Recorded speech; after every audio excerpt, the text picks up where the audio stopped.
Hai teman-teman, perkenalkan, nama saya Rachel Priscilia Borupurba dengan NPM 230910051 dengan parodi PGSD Stanbook 2023 dengan mata kuliah agama dan dengan dosen pengampu Susterianti.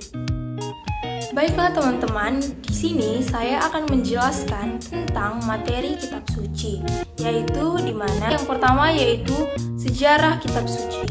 Sejarah mencatat bahwa kitab suci yang ada pada kita sekarang terbentuk pertama kali menurut kanon yang ditetapkan oleh Paus Damasus yang pertama di tahun 382 dan Konsili Hippo pada tahun 393 dan Kartago 397 dan Chalcedon 451 yang kemudian diteguhkan oleh banyak konsili sampai Konsili Ternate pada tahun 1545 sampai 1563. Maka magisterium gerejalah atas ilham Roh Kudus yang menentukan kitab-kitab mana saja yang diinspirasikan oleh Roh Kudus sehingga dapat terbentuk dalam kitab suci. Pada saat ditetapkan pertama kalinya oleh Paus Damasus I, kanon kitab suci terdiri dari 70 kitab, 46 kitab-kitab perjanjian lama atau yang terbentuk yang kini dikenal dengan kitab-kitab Deuterokanonika dan 27 kitab-kitab perjanjian baru sebelum kitab suci ditulis. Bible atau kitab suci. Bible berasal dari kata Yunani biblos atau biblon. Kita mengenal kata Bible dalam artinya sekarang dari St. Hieronymus di abad keempat yang menyebutkan sebagai the Holy Books atau the Books. Bible persamaan dari kata the Holy Bible adalah the Holy Scripture yang mengacu kepada kitab-kitab yang dikenal sebagai sabda Allah yang merupakan satu kesatuan dalam kesinambungan ilahi. Unik dalam penulisannya dan unik dalam pelestariannya. Sejak dari penulisannya sampai juga kepada pelestariannya, kitab suci mempunyai ciri khas tersendiri yang tidak dimiliki oleh buku-buku lainnya. Ke-73 kitab suci ditulis dalam rentan waktu berabad-abad, sekitar 1600 tahun, yang ditulis oleh sekitar 50 orang yang berbeda dari negara ataupun tempat yang berbeda. Namun, semuanya menuliskan rencana keselamatan Allah yang mengacu dan mengerucut kepada Kristus. Kitab suci kita nampaknya relatif seragam sekarang, sebenarnya berasal dari komponen-komponen yang beragam. Ada saatnya di mana sebelum kalimat-kalimat tersebut dicetak dalam buku, perkataan tersebut pertama-tama didasarkan kepada para pendengar oleh para pembawa kabar gembira.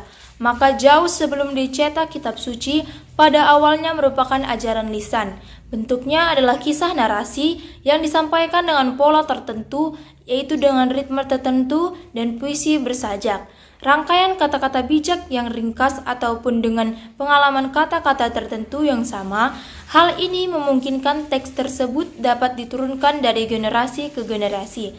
Ketika bahasa tertulis belum menjadi alat komunikasi yang umum, ini sejalan dengan keadaan budaya, spiritual, dan sastra dalam masyarakat di mana kitab suci berasal. Kitab suci bertumbuh dalam pola masyarakat yang komunal dan tidak individual. Dalam kehidupan masyarakat Israel kuno, sampai zaman Kristus, keadaannya sangat berbeda dengan zaman kita.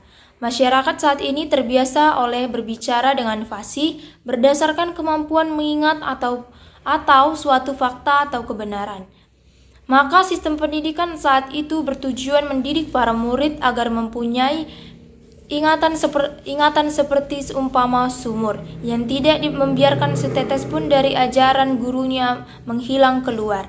Maka ini diingatkan dari seni menghafal dan menyusun suatu komponen teks. Selanjutnya yaitu transisi menjadi ajaran yang tertulis. Transisi dari ajaran lisan menjadi tulisan juga menyisakan pertanyaan yang pertama adalah soal waktu, yaitu pada titik mana teks tersebut ditulis. Pada teks perjanjian lama, terdapat kemungkinan 3 periode penulisan yang intensif.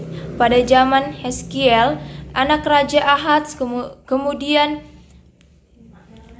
ajaran lisan maupun tulisan di kerajaan selatan, yaitu Yehuda, disusun untuk dibandingkan dengan ajaran-ajaran yang dikumpulkan oleh kerajaan utara atau Israel yang dibawa oleh para ahli Samaritan yang melarikan diri ke Yerusalem sekitar tahun 722 sebelum Masehi. Demikian juga untuk kitab-kitab suci Ibrani.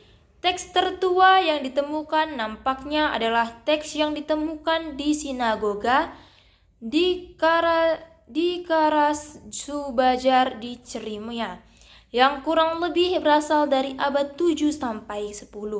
Dari awal abad pertengahan, para rabi yang dikenal dengan sebutan Masorete memberikan perhatian terhadap tugas memperbaiki teks dan pelafalannya. Dengan memberikan tambahan huruf kepada teks Ibrani kuno, teks ini kemudian dikenal dengan sebutan Masaro.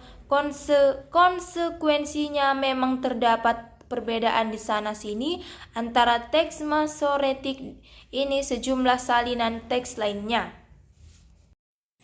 Selanjutnya, terbentuknya kitab suci juga tidak dapat dipisahkan dari proses penentuan kanonnya. Sebab tidak semua dari karya tulis dari abad-abad pertama dapat dikatakan sebagai karya yang diinspirasikan oleh Roh Kudus. Magisterium gerejalah pertama kali oleh Paus Damasus pertama yang pada tahun 382 menentukan kitab-kitab mana yang diinspirasikan oleh Roh Kudus sehingga termasuk dalam kanon kitab suci. Maka kitab suci yang kita ketahui sekarang berasal dari Magisterium Gereja Katolik. Tentang sejarah kanon kitab suci sudah pernah dibahas. Baiklah teman-teman, sekian dari hasil materi kitab suci yang saya jelaskan. Terima kasih.